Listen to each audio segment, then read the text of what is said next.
नमस्कार। मैं doctor Anjali Jaipal, associate professor SD government college Beawar.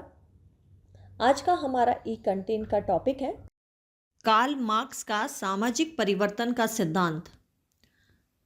Karl Marx ने सामाजिक परिवर्तन को प्रौद्योगिक एवं आर्थिक कारकों से जनित माना है।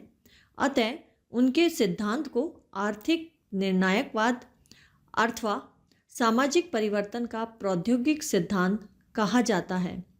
मार्क्स का सिद्धांत वर्तमान समय में सर्वाधिक महत्वपूर्ण एवं क्रांतिकारी सिद्धांत माना जाता है। इन्होंने इतिहास की भौतिकवादी व्याख्या की और कहा कि मानव इतिहास में अब तक जो परिवर्तन हुए हैं वे उत्पादन प्रणाली अर्थात मोड ऑफ प्रोडक्शन में परिवर्तन के कारण ही हुए हैं। उनका मानना था कि जनसंख्या, भौगोलिक परिस्थितियां और अन्य कारकों का मानव के जीवन पर प्रभाव पड़ता है, किंतु वे परिवर्तन के निर्णायक कारक नहीं हैं।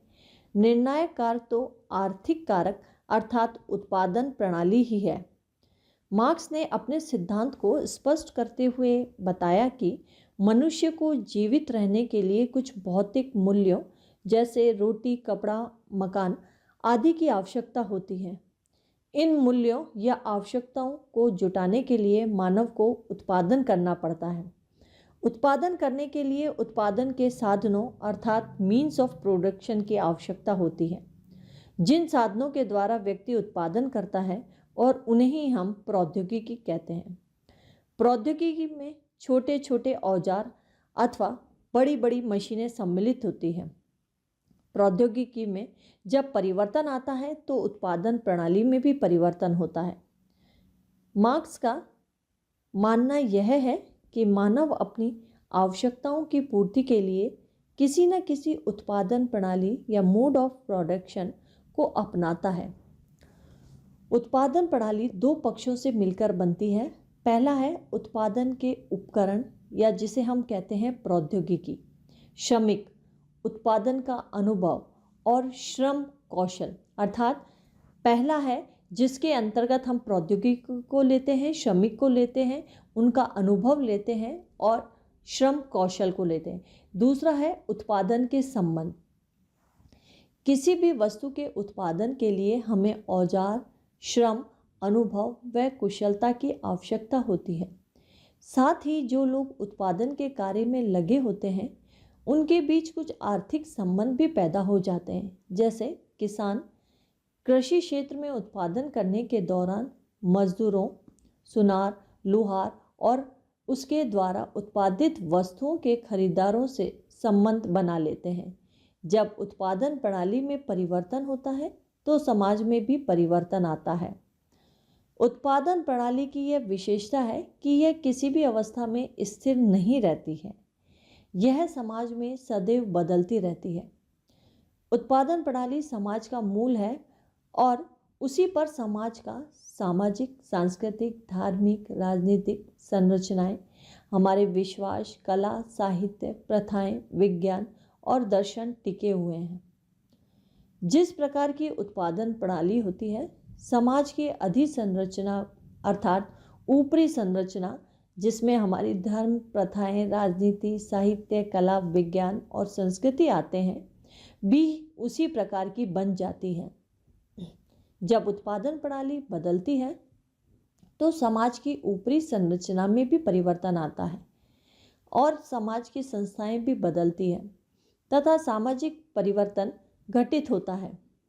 मार्क्स का कहना है जब हाथ की चक्की से उत्पादन किया जाता था तो एक विशेष प्रकार का समाज था और आज जब हम बिजली की चक्की से इस्तेमाल करते हैं तो दूसरे प्रकार का समाज है जो पहले प्रकार के समाज से भिन्न है। इसी प्रकार कृषि का कार्य जब हल और बैलों की सहायता से तथा उत्पादन का कार्य कुटीर उद्योगों में छोटे छोटे औजारों से किया जाता था तो एक विशेष प्रकार का समाज, संस्कृति, धर्म और राजनीति थी। आज जबकि कृषि में ट्रैक्टर एवं वैज्ञानिक साधनों का प्रयोग तथा बड़ी बड़ी मशीनों और कल कारखानों तथा में औद्योगिक उत्पादन हो रहा है तो एक भिन्न प्रकार का समाज पाया जाता है।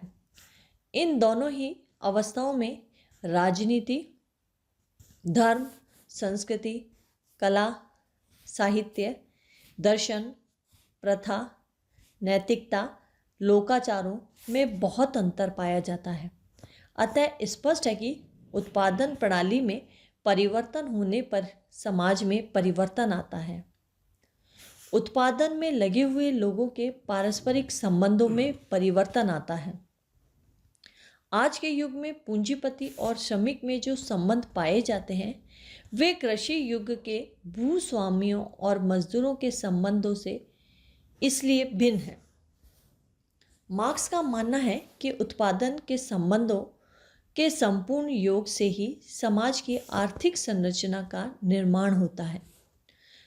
उदाहरण के लिए कृषि युग में जमींदारों, कृषकों और कृषि श्रमिक के बीच पाए जाने वाले संबंधों से एक विशेष प्रकार की आर्थिक संरचना का निर्माण हुआ जिसे हम कृषि अर्थव्यवस्था कहते हैं। वर्तमान समय में पूंजीपतियों, कल कारखानों के स्वामियों एवं श्रमिकों के संबंध से मिलकर बनने वाली आर्थिक संरचना कृषि युग की आर्थिक संरचना से भिन्न है। इसे हम औद्योगिक आर्थिक संरचना या औद्योगिक अर्थव्यवस्था कहते हैं। संक्षेप में मार्क्स के अनुसार उत्पादन प्रणाली में परिवर्तन ही सामाजिक परिवर्तन के लिए उत्तरदायी होता है।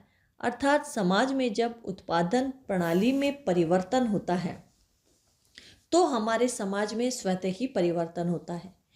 उत्पादन प्रणाली अर्थात जब उत्पादन के उपकरणों अर्थात हमारी प्रौद्योगिकी, उत्पादन के कौशल, हमारे ज्ञान, उत्पादन के संबंध आदि जो कि आर्थिक संरचना का निर्माण करते हैं आदि में भी परिवर्तन आता है और इस परिवर्तन के द्वारा संपूर्ण सामाजिक सांस्कृतिक अधिसंरचना में भी परिवर्तन आता है और इसी सभी को मिलाकर हम सामाजिक परिवर्तन कहते हैं।